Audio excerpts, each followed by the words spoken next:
Who on earth is Jesus? That was the question Jesus asked his disciples. Matthew 16. He Jesus saith unto them, But whom say ye that I am? And Simon Peter answered and said, Thou art the Christ, the Son of the living God. Jesus confirmed Peter's response as the correct answer. Have you ever thought about Jesus as a child, or a teenager? Luke 2.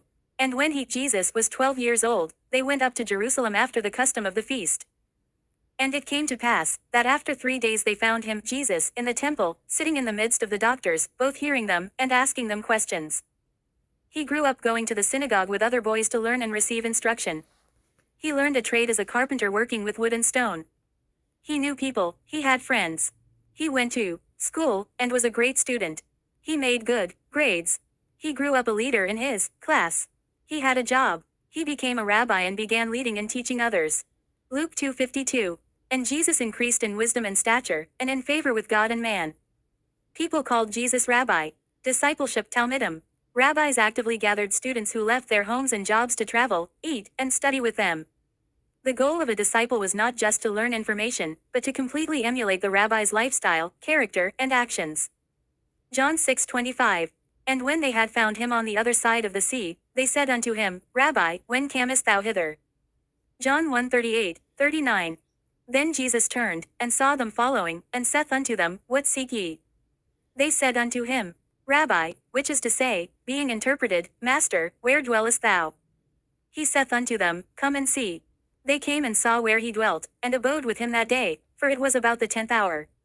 Side note: Jesus took them to his house. In Jesus' time, the title, Rabbi, was not a formal academic degree or official synagogue job, but an honorary term of respect for a learned teacher of the Torah. Becoming one required a grueling, lifelong apprenticeship with an established sage. The path to becoming a rabbi in the 1st century involved distinct stages. Primary education. Boys began studying the Torah at their local synagogue around age 5. By age 10, the brightest students moved on to intensive memorization of the written scriptures. The disciple. At around age 14 or 15, exceptional students sought out a renowned rabbi to become his disciple. The goal was not just to learn information, but to completely imitate the rabbi's lifestyle, character, and interpretation of the law. Mastering oral tradition.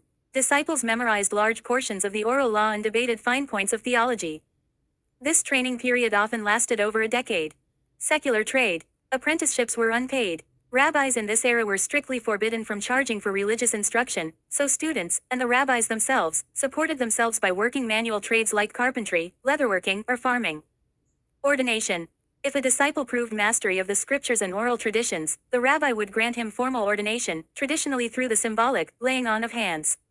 This authorized the new rabbi to interpret the law and gather his own disciples. Notably, 1st century synagogues did not have a single, full-time, rabbi, in the modern sense. Instead, they were community centers where any qualified adult male or educated visitor could be invited to read the scriptures and offer a teaching or meditation. Jesus also described himself in different ways. Bread of life John 6:35 Jesus offers spiritual sustenance. Light of the world John 8:12 Jesus brings truth and guidance, contrasting with darkness. The door John 10:9 Jesus is the exclusive entrance to salvation. Good shepherd John 10:11 Jesus cares for and protects his followers. Resurrection and life John 11:25 Jesus offers victory over death.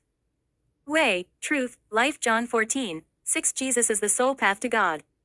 True vine John 15:5 Jesus is the source of spiritual vitality and fruitfulness. All of these statements are a figure of speech. Specifically a metaphor. A metaphor is a specific type of figure of speech.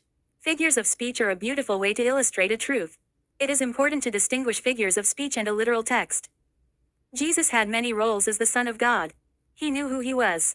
He knew his purpose. He knew he was the Messiah, the Lamb of God.